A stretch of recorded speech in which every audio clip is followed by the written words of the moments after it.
news. Stop the music. Stop the news. It's time for news. He couldn't let it go. He had to say something. We couldn't enjoy the silence. No.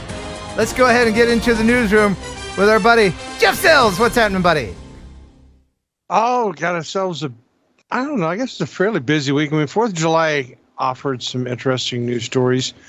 So to get this off the ground, first of all, the demand for drone shows was really high in many cities, as this article or this story tells us.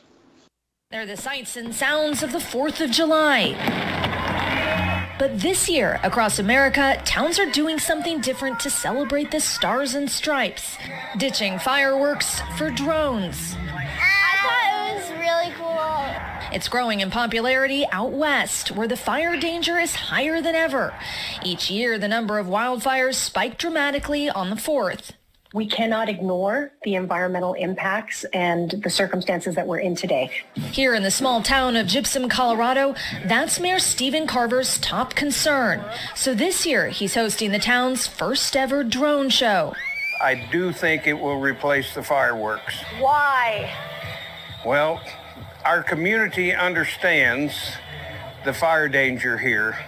And it's not just the fire concerns. Recent data shows costs are up 35% across the fireworks industry due to inflation and supply chain disruptions. It used to cost about $8,000 to $10,000 to ship a container of fireworks. And today we're looking at $35,000 to $40,000. Driving the demand for drones sky high. We've seen about a 70 to 80% increase in volume as far as calls and requests for our drone shows. This year, drones taking center stage from sea to shining sea. Drone company UAV is completely booked this holiday weekend. For the show in Gypsum, they show us how they first calibrate 100 drones. Oh, yes. Oh, you beat me. Then they line them up. Each drone is pre-programmed and computer controlled. And where is this technology going? I think we're at the very beginning, so I can't imagine what's going to be like in 5 years. The sky's the limit. The sky's the limit. Can I ask a quick question? No. I need a moment. The sky's the limit. That she couldn't do the report with that. Nope. Without that. The sky's the limit. Why? Cliche much? Yes, Tater. What did you want to say? Are all the drones 249 grams? No, but we'll talk about that a little bit later. Now back to you, Jeff. All right, so with these drone shows, they are replacing fireworks, but they're not exactly 100%. So in Tahoe City, California, their 4th of July plans included a drone show at Lake Tahoe.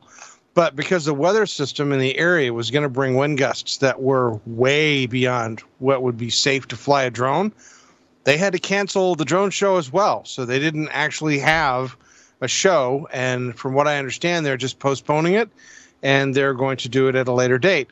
But the simple fact is that it's good that drone shows can be used to replace fireworks displays in areas where it's dangerous, but drones still have their limitations, as we've learned with Lake Tahoe.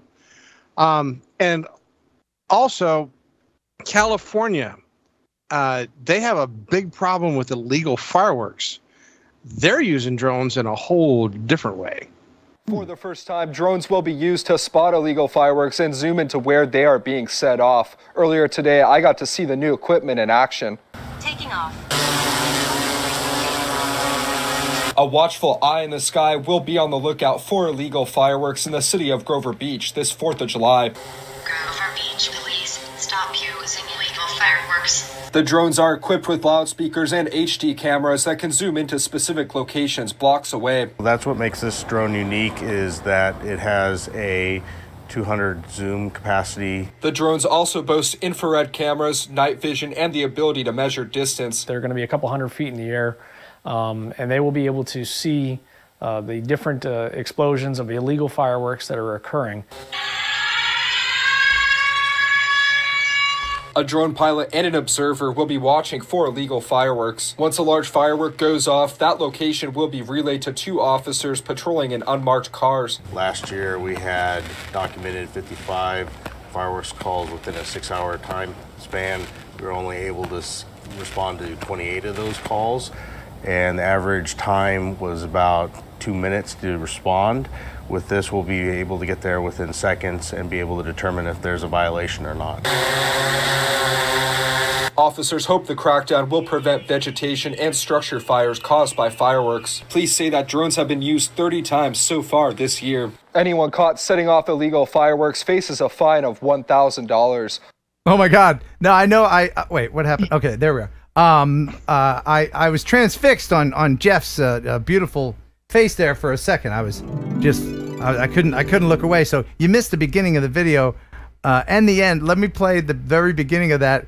Who does this dude look like? Who does that dude look like? For the first time, drones will be used to spot illegal. Oh my God! It's Billy Kyle. It's freaking Billy Kyle, right? Right? Right? I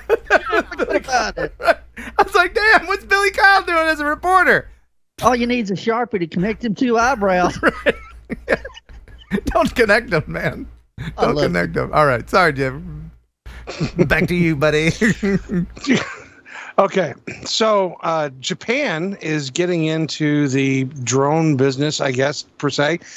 They recently had a drone technology, I guess, show where the drone manufacturers showed off the technology that they're going to be bringing out into the market with new logistics and disaster relief type drones. In recent years, the demand for drones has picked up due to operation systems been improved and deregulated.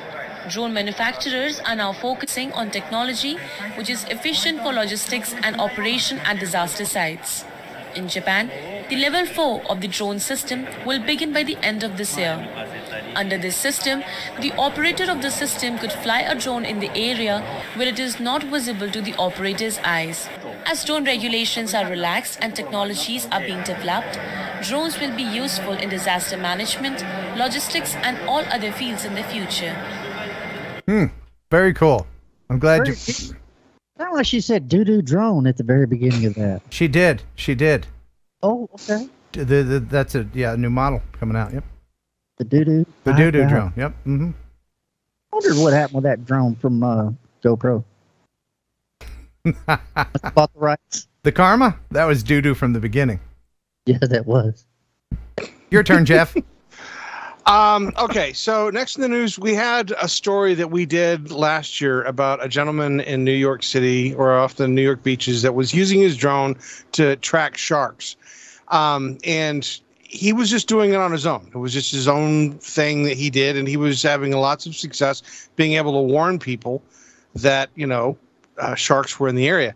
The New York Lifeguard Association now has taken it upon themselves to buy drones to be able to do this same job on a wider scale across more beaches because this gentleman proved to them the value of being able to use drones in this manner. So hats off to that guy for, I guess, improving the New York beaches and convincing the city that it would be a good idea to invest in drones. Heck yeah, drones doing good stuff. Okay, next we have this one, which was rather strange. This is an autonomous service vessel, or an ASV, called Waste Shark. It's made by a company called Rand Marine Technology, and it is designed to vacuum or clean plastic waste and biomass from water bodies using drone technology. It's modeled after a shark, and the water vehicle vacuum is designed to be deployed with preset routes that is chosen by the user for the chosen, water or body of water. And then it's on its own. It goes through and it collects the waste, and they can then dump it and set it off again. This is a really cool drone. Yeah. It is. Somebody said, you know what? You know our robot, honey, that goes around sweeping the floor? Yeah. Let's just put a couple of floaters on it. Yeah. Yeah. It's a floating Roomba. Yeah, it's a pondba. It has a 10-hour swim time, has a 5-kilometer range, Oh, with it's the big. waypoint landing. It looks like you can ride it. That thing's huge. It can clear 500 kilos of debris per day and run for 3 kilometers an hour or for 6 hours in autonomous mode. Is anybody steering it, or is it just doing that on its own? No, they pre-program the drone for the body of water. So they'll scan the area where it's going to be, and they'll use the software to program a route in that body of water, and then it will just go back and forth and clean the water. What happens if it sucks up a fish or something? Does it spit it out? I would imagine that they pull it out, I'm sure. Huh. You seen that game Sewer Shark on the Sega CD when it first came? What? No. Catfish ka ho, the dang thing bit me. Y'all don't remember that?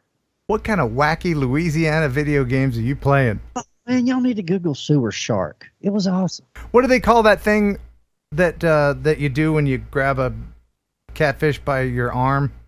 Noodling. Oh, noodling. Yeah. Do you noodle? I noodle it up, Do baby. you? Do you noodle? So I do. You know I noodle. Is that Come on. people in other countries? Do you do that, or is that purely a United States, Louisiana thing? Hey, we don't need no fishing rod. You just got a big Dutch finger. Is all you need. Even if one gets chopped off, you got a spare. You were born with 5 worms. Just wiggle them, because then you have to grab the thing. Is that just? Does anybody do that in any other country, or is that? Anyway, please answer us in the chat. Now back to you in the newsroom, Jeff. All right, and our last story for tonight, out of Burke County, North Carolina, Daniel Brand wanted the perfect aerial shot of Burke County's mountains and sunset, and I think he got more than he bargained for. Oh yeah, he did. Well, we reached out to the FAA about this, and they say, yes, a person can be charged and face fines for shooting down a drone. The operator tells me that he was flying it above his family's property when he heard 4 shots ring out. Dan Brand showed us the damage to the drone he used for work. On Sunday, he was flying it above his in-laws' property at about 120 feet, taking in the views of the mountains and the sunset when he says someone fired buckshot at the drone. You know, my wife, my baby niece, and so many relatives out here. So many things could have gone wrong. But yes, I felt very violated that somebody would do that to my property. The FAA sent us a statement saying a private citizen shooting at any aircraft, including unmanned aircraft, poses a significant safety hazard. An unmanned aircraft hit by gunfire could crash, causing damage to persons or property on the ground, or it could collide with other objects in the air. Shooting at a drone can lead to civil penalties from the FAA and criminal charges filed by federal, state, or local law enforcement. Sheriff deputies in Burke County questioned neighbors but have not made an arrest in the case. Brand, who is a licensed drone operator with the FAA, showed us his flight pattern over the family's property. The drone came down feet from their front door with more than a dozen family members gathered nearby. The most important thing to me was just that nobody had gotten hurt. This is a pretty heavy drone that could have definitely hurt people. And Brand says he not only filed a report with the sheriff's office, but also reported it to the FAA. The report here at the sheriff's office estimates the damages at nearly $3,000. Wow. See, this is why this is why I'm not going to get my tube socks delivered. This is exactly why that will never ever happen. It won't. It's a federal crime. It is a federal crime. People don't realize that. To shoot at a drone. And so I really want to follow up on this story to see if the person that actually shot the drone faces the federal penalties. Yes. It's entirely up to the victim to follow through with that, because if left up to local authorities, they'll just go by the price of the drone. Which, I mean, isn't it over $1,000 property damage? Isn't that a felony? If you steal something over that amount, that's a felony. I don't think it's that much, man. I think it's like $500. Well, in any case, he has a very good case to be able to prosecute against this person. The risks were insane for that. He was over his own property. He's a licensed, FAA certified pilot for the drone. He has his Part 107. He uses it for business, as he mentioned in the story. And it's just the idiocy behind that to me is just phenomenal. It's ignorance, because a lot of people still they think they're toys. Yeah. They think it's some 12-year-old or something somewhere, not a dude doing it for a living. And I hate to think that we're educating the public one busted drone at a time, because the dude that shot that drone, well, he knows the law now, doesn't he? Oh yeah. Yeah. Well, but DKI Care refresh takes care of that, is it? Oh yeah. I'm sure. Right? Wouldn't they? Yeah, I would think so. Ooh. Yeah, I think they have in the past. For a shot up drone? I think so. I'd have to go back and look. So the day before my Care Refresh expires, can I just shoot my drone for fun? No. No. Not if you're going to say you're going to do it, man. No, I wouldn't do it. I would definitely not. Saying, like my Aunt Grandma. I would definitely not do it. But I'm just Yeah. saying, should it happen, a day before. Anyway, thank you, Jeff, for that. Appreciate it. You are most welcome. All right, we'll see ya. Thanks for stopping by. Now get out. We should probably mention remotepilot101.com. Isn't it a great place? Great place. It is a great place. Tell us about your place, Jason. So, Remote Pilot 101, no one has prepared more Part 107 pilots than us. And you'll be pleased, those of you who are current customers now, you're going to be experiencing version 3 and a brand new learning management system in about 2 weeks. So the best just keeps on getting better. RemotePilot101.com. Use promo code Heron18, which, by the way, Ken, I can't brag on you enough. When we search promo codes, you know me, I'm all about our marketing and everything else. Heron18 is the most used promo code. Your people listen to you, Ken. Yay! Thank Seriously. you, people. I appreciate that. And you've been very busy updating the lessons too, because there's not every video has gotten a facelift. There's 76 videos in there. Every single one has gotten a facelift. The course has gone from 9 hours to almost 12 hours now. There's just so much new content. We're always trying to innovate, push new content. Now with all the recurrent tests changing so much, we're like, wow, we just launched our new course. We need to fix it now. So we're back to that. I was just reviewing some of the stuff our writers sent over earlier for some of the content, and there's some more great stuff coming out here soon as well. And you take actual questions that test takers give you and kind of incorporate those in the quizzes too, right? So they're actual FAA questions.